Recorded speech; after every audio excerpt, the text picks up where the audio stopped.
ఒక గ్రామంలోనట ఒకడు మారు మనస్సు లేకుండా పాపములో బ్రతుకుతున్నాడంటండి. భయంకరమైన పాపములో బ్రతుకుతున్నాడంటండి.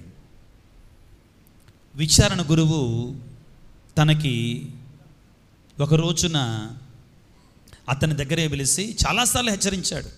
అబ్బాయ్, దేవుడు నిన్ను మారమంటున్నాడు, నీ పాపము నుండి మారమంటున్నాడు, హృదయ పరివర్తన చెందో, మారు మనసు పొందో. ఈ శ్రమల కాలంలోనైనా కానీ, ఈ తపస్సు కాలంలోనైనా కానీ.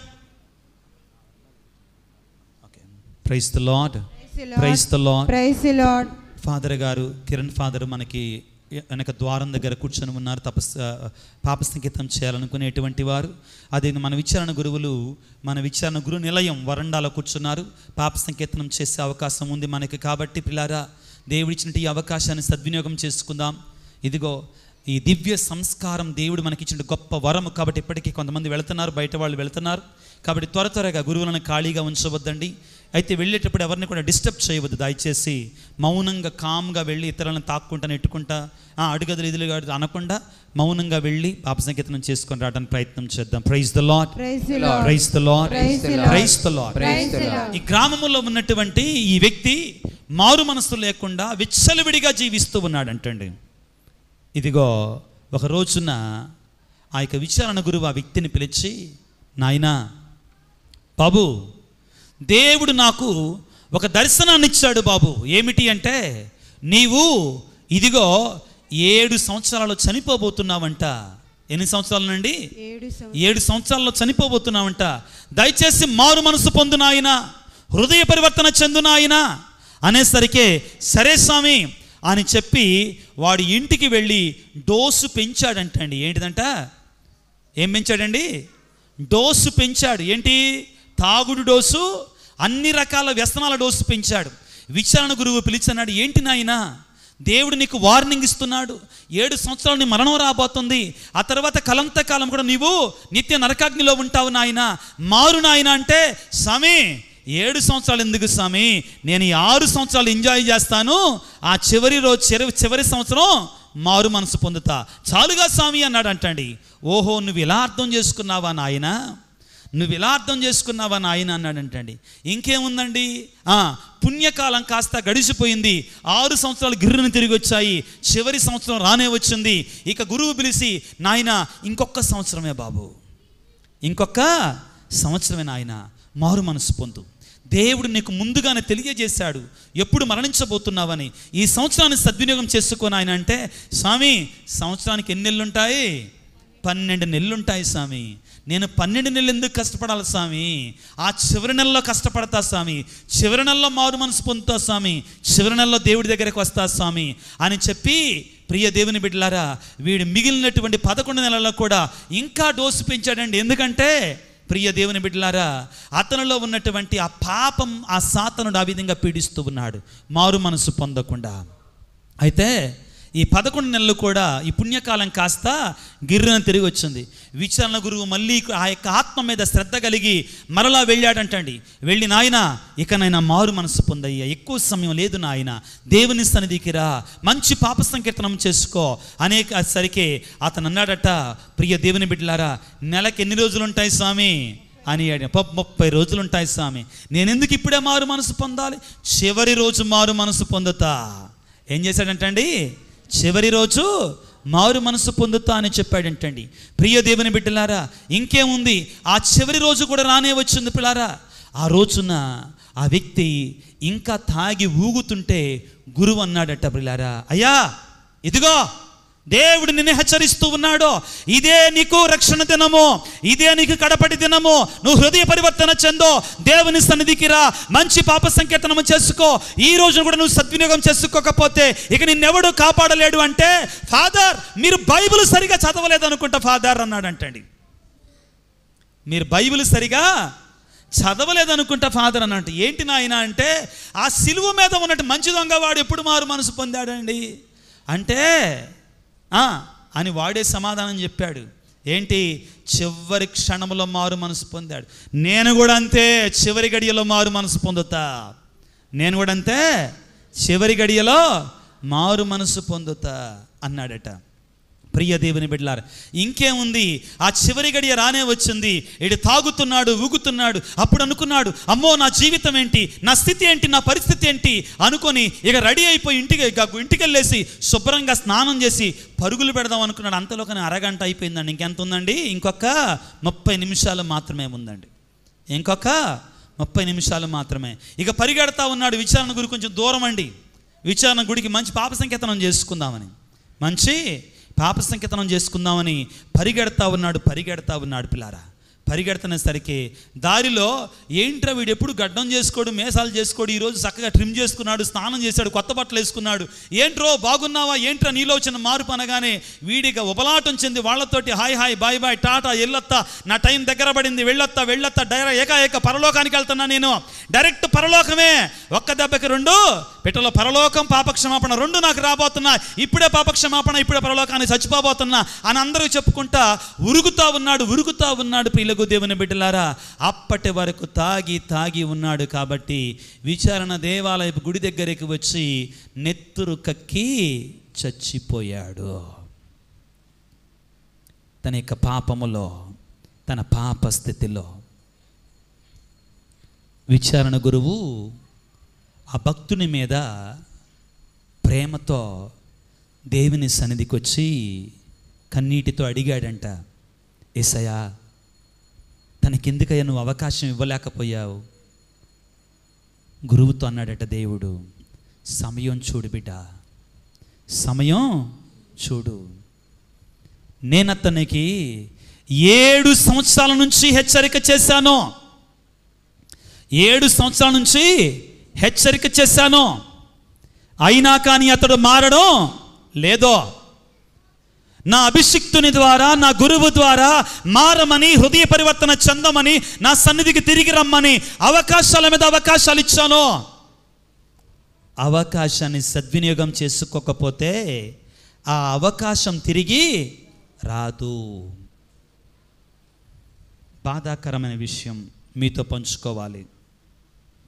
తాళప్రోలులో నాతో పాటు పనిచేస్తున్నటువంటి సిస్టర్ లిల్లీ గారు.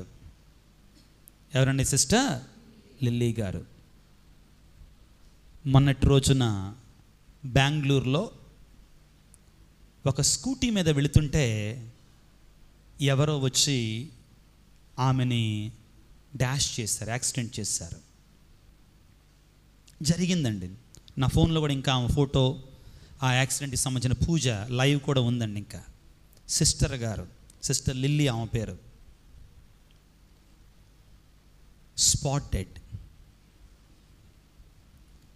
ప్రభునందు ప్రియులారా, ఇది ఎవరినో హెచ్చరించడం కోసం కాదండి. ఇది నా జీవితం, ఇది నీ జీవితం, మనందరి జీవితం. ఎవ్వరు కూడా నేను ఈ క్షణం తర్వాత నేను బ్రతికి ఉంటానని ఎవరికి కూడా గ్యారంటీ లేదండి. దేవుడిచ్చినటువంటి ఈ అవకాశాన్ని మనం సద్వినియోగం చేసుకోవాలి. దేవుని సన్నిధికి తిరిగి రావాలి. ఈ రోజున ఈ తపస్సు కాలంలో, ఈ శ్రమల కాలంలో దేవుడు మనల్ని ప్రేమించి మన కొరకై ఈ ప్రార్థన దినాన్ని ఈ రోజున మనకిచ్చాడో. మన జీవితాన్ని ఆత్మపరిశీలన చేసుకొని తన దగ్గరికి తిరిగి రమ్మని దేవుడు మనకు గొప్ప అవకాశాన్ని ఇస్తున్నాడు. కొరింథీయులకు రాసిన 2వ లేఖలో పౌలు గారు మనందరికీ కూడా ఈ విధంగా హెచ్చరిక చేస్తూ ఉన్నాడు. ప్రియులారా, దేవుడు మనకి కొన్ని అవకాశాలు ఇస్తాడు. 6వ అధ్యాయం 1వ వచనంలో దేవుడు మనకి కొన్ని అవకాశాలు ఇస్తాడు. ప్రియులారా, మీరు పొందిన దేవుని కృప, ఆ అవకాశాలను మనం సద్వినియోగం చేసుకోవాలి. మీరు పొందినటువంటి దేవుని కృపను వ్యర్థము చేయకండి. ప్రియులారా, ఈ రోజున దేవుడు మనకి ఈ యొక్క పశ్చాత్తాప దినం అనేటువంటి ఈ తపస్సు కాలంలో ఈ రోజున మనకి ఇచ్చాడు. ఇది దేవుని యొక్క కృప, దేవుని యొక్క ఆశీర్వాదం. మీరు పొందిన దేవుని కృపని వ్యర్థము చెయ్యరాదు అని మీ తోటి దేవుని పరివారమైన మేము పౌలు గారు అంటే అర్థిస్తున్నారండి. అర్థించడం అంటే ఏంటండి? అర్థించడం అంటే ఏంటి? బ్రతిమిలాడటం. అర్థించటం అంటే ఏంటి? బ్రతిమిలాడటం అండి. పౌలు గారు మనందరినీ కూడా, తన బిడ్డలంటే మనందరినీ కూడా బ్రతిమలాడుతున్నాడండి. ఏమని? మీరు పొందిన దేవుని కృపని వ్యర్థము చేయరాదు అని దేవుని తోటి పనివారమైన మేము అర్థించుచున్నాము. ప్రియ దేవుని బిడ్డలారా, దేవుడు మనందరికీ కూడా అవకాశాలు ఇస్తాడండి. ఒకవేళ మనం ఆ అవకాశాన్ని సద్వినియోగం చేసుకోకపోతే దేవుడు మరలా మనకి అవకాశాన్ని ఇవ్వకపోవచ్చండి. దేవుడు మరలా మనకి అవకాశాన్ని ఇవ్వకపోవచ్చండి. మీతో మాట్లాడుతుంటే కొన్ని ఆలోచనలు నాకు వస్తున్నాయి.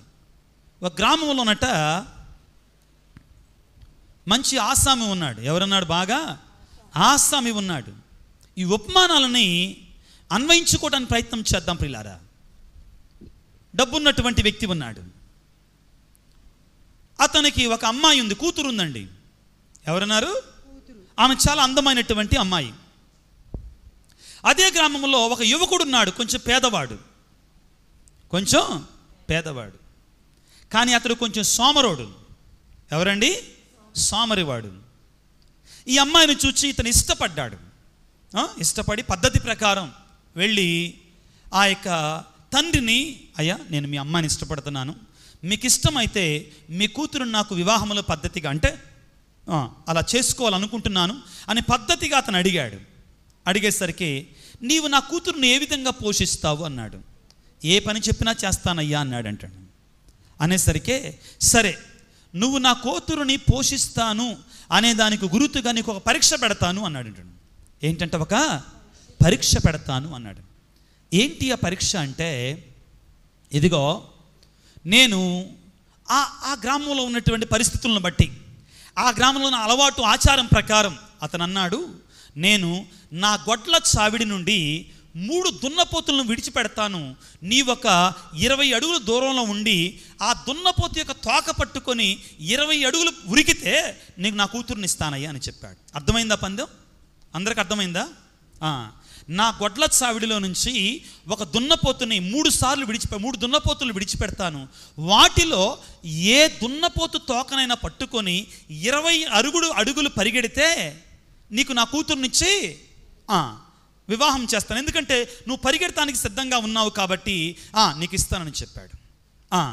ఇతను నిలబడ్డాడు రెడీగా. ఆ రోజు రానే వచ్చింది. ఆ సవాలు విసిరినట్టు రోజు రానే వచ్చిందండి. ఇక అతను రెడీగా కాసుకొని ఉన్నాడు. గొడ్ల చావిడిలో నుంచి ఏమొస్తున్నాయి? దున్నపోతు. మొట్టమొదటి దున్నపోతు. ఆ దున్నపోతును విడిచిపెట్టాడు ఆ యొక్క యజమాని. ఆ దున్నపోతు కొంచెం బలంగా దృఢంగా ఉంది. అమ్మో, దాన్ని చూసి బాబోయ్ దీన్ని పట్టుకోవటం మన వల్ల, దీన్ని వదిలేద్దాం, తర్వాత దాన్ని చూసుకుందాం అన్నాడు. దీన్ని వదిలేద్దాం, తర్వాత దాన్ని చూసుకుందాం అన్నాడండి. దాన్ని వదిలేశాడు. ఇక రెండో దానికోసం రెడీగా ఉన్నాడు. ఇతను అడిగాడు, అబ్బాయ్ రెడీనా అన్నాడు. నేను రెడీ అన్నాడండి. రెండో దానికోసం నేను రెడీ అన్నాడండి. ఆ ఊరు సంప్రదాయం అది. ఇక రెండవ దాన్ని విడిచిపెడితే మొదటి దానికంటే ఇది ఇంకా పెద్దగా ఉంది. మొదటి దానికంటే ఇది ఇంకా కొంచెం, అమ్మో దీన్ని పట్టుకోవడం అసలు మన వల్ల అసలే కాదు బాబోయ్, చాలా డేంజర్ అనుకో. మూడవ దాన్ని పట్టుకుందాంలే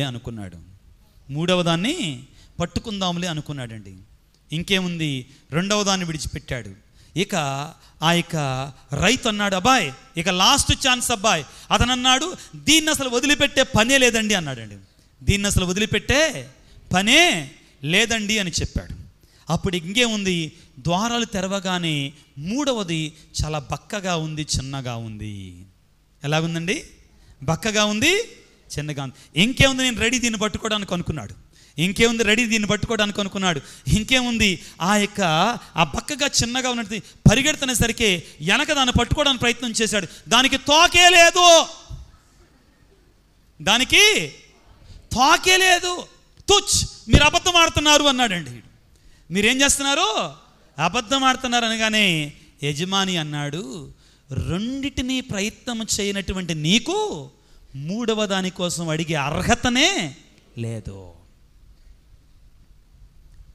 నీవు మొదటి దాని విషయంలో ప్రయత్నమన్నా చేస్తున్నట్లయితే, రెండవ దాని విషయంలో ప్రయత్నమన్నా చేస్తున్నట్లయితే అసలు నువ్వు పరిగెట్టావా లేదా అని చూడకుండా నా కుమార్తెను నీకు ఇచ్చేవాడిని. నీలో ఆ ప్రయత్న లోపమే ఉంది దేవుని యొక్క అవకాశాల విషయంలో. ప్రియ దేవుని బిడ్డ, గుర్తుపెట్టుకో, మదర్ తెరేసా ఒక మాట అంటదండి.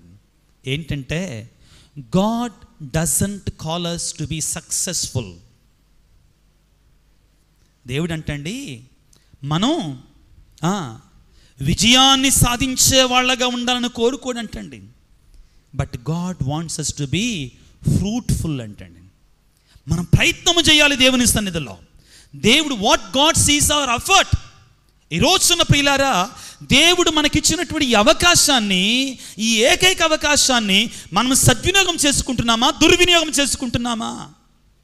ఇంకొక రోజు కావాలి నాకో, ఇంకొక రోజు కావాలి, ఇంతకంటే గొప్పోడు కావాలి నాకో. ప్రియ దేవుని బిడ్డ, ఇటువంటి దినం మరొకటి రాదని గుర్తుపెట్టుకో. ఏ విధమైనైతే పిలాతుని తన యొక్క భార్య హెచ్చరించిందో, తన మొరను వినలేదో పిలాతుడు, ప్రియులారా, అదేవిధంగా మనము కూడా దేవుని యొక్క స్వరము మన దగ్గరికి గురువుల రూపంలో వచ్చినప్పుడు మనం దేవుని యొక్క మాటను వినకపోతే మరొకసారి దేవుడు మనకి అవకాశాన్ని ఇవ్వడు. ప్రియులారా, సిలువకు ముందు సిలువ తర్వాత ఇద్దరు వ్యక్తులు ఉన్నారండి. మీ ముందుంచుతానండి. ఎవరు? మొదటివాడు పిలాతుడైతే రెండవ వాడు శతాధిపతి అండి. మొదటివాడు ఎవడండి? మొదటివాడు పిలాతుడు. పిలాతునికి దేవుడి హెచ్చరిక ఇచ్చాడు. ఏమని? ఇతడు నీతిమంతుడు, ఇతను విడుదల చెయ్యి, ఇతనికి నువ్వు మరణశిక్ష విధించమాకు. పిలాతుడు విన్నాడా? వినలేదండి.